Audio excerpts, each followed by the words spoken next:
আসসালামু আলাইকুম, back to my channel. আজকের পর্বে আমি মেটে আলু রান্না করে দেখাবো। মেটে আলুটা প্রথমে ধুয়ে ভালো করে পরিষ্কার করে নিয়েছি। এখানে আমি 1.5 কেজি পরিমাণ মেটে আলু নিয়েছি। মেটে আলুটা আমি ডুমা ডুমা করে কেটে সুন্দরভাবে ধুয়ে পানির মধ্যে ভিজে রেখেছি। দেখতে তো পারছেন কতটা পরিষ্কার হয়েছে। তারপর চুলা একটা প্যান বসিয়ে ভাপানোর জন্য কিছু পানি দিয়ে ঢাকনা দিয়ে ঢেকে ভাপ দেব হাই হিটে 5 মিনিট। ভাপ দেওয়া হয়ে গেলে একটা সাইডে সরিয়ে রাখবো। রেখে আমি কাঁচামরিচ সুন্দরভাবে ভেজে নেব। এটা তরকারিতে আমি কাঁচামরিচ ইউজ করব, যেহেতু আমি এখন মাছ ভেজে নেব। মাছ ভাজার জন্য একটা প্যানে আমি সরিষার তেল পরিমাণ মতো দিয়ে তেলগুলো গরম করে নেব।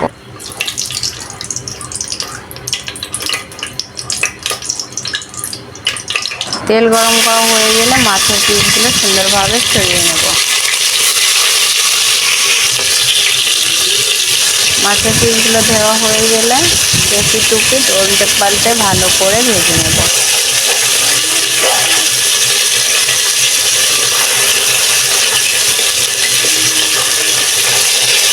মাছ ভাজা আমার হয়ে গেছে।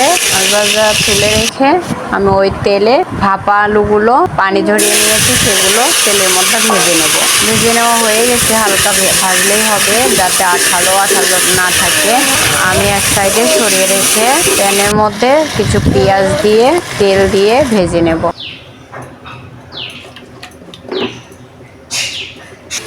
ভিডিওটা স্কিপ হয়ে গেছে, আমি এর মাঝে দিয়েছি পেঁয়াজ বাটা, রসুন বাটা, কাঁচামরিচ বাটা, হলুদ গুঁড়ো, লবণ, জিরা গুঁড়ো দিয়ে মশলাটা ভালো করে ভেজে নিয়েছি। তারপর মশলা কষানোর জন্য পরিমাণ মতো পানি দিয়ে নেব।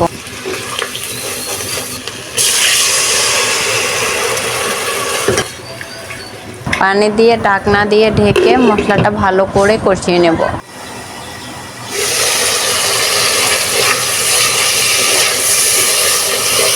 দেখুন মশলাটা কষানো হয়ে গেছে। এখন আমি ভেজে রাখা মাছগুলো এর মধ্যে দিয়ে মাছগুলো 2 মিনিট কষিয়ে নেব।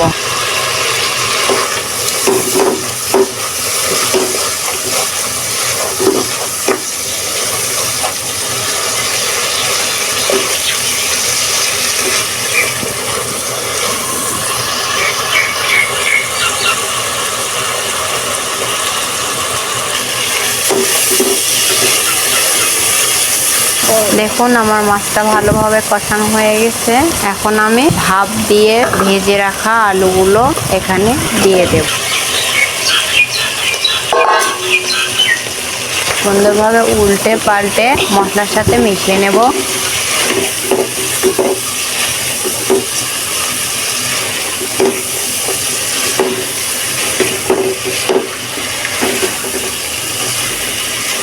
মশলার সাথে মিশিয়ে নেওয়া হয়ে গেছে। এখন আমি পানি অ্যাড করব কষানোর জন্য। কষানোর জন্য আমি এই পরিমাণ পানি অ্যাড করেছি, এতে আমার কষানো হয়ে যাবে।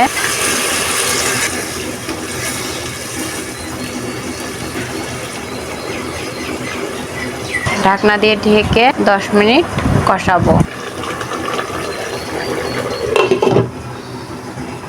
আমি 5 মিনিট পর ঢাকনা তুলে নেড়ে দিচ্ছি।